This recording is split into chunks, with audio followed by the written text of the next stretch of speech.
पूछा, मैंने कहा और विकास के बारे में बताइए।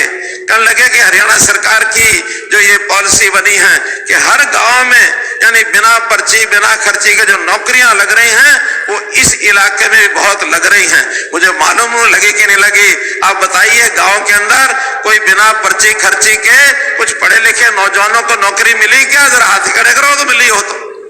बहुत बहुत धन्यवाद। एक बहुत ऐसी बीमारी कांग्रेस के टाइम की हमने काटी है।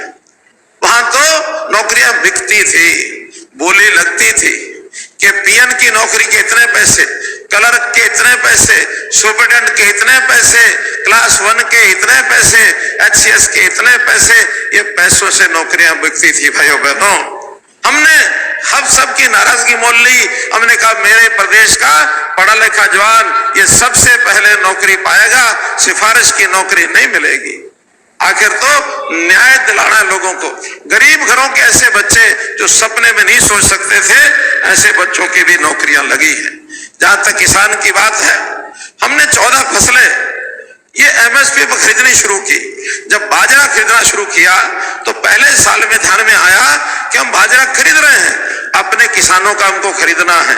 लेकिन साथ में बाजरे का भाव राजस्थान में बहुत कम था, वो भी आकर के और यहाँ 600-700 रुपए का ज्यादा भाव का बाजरा यहाँ बेचने लग गए।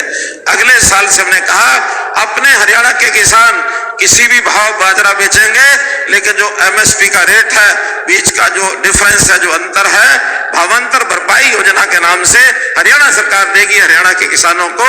और हर बाजरे के किसान को, चाहे उसने घर में खाया है चाहे उसने बेचा है, जितना पैदा हुआ उस सारे को हमने और किसान को उसकी भरपाई ये हमने की है। मित्रों भाई बहनों, तो हमने किसानों के लिए बहुत काम किए हैं।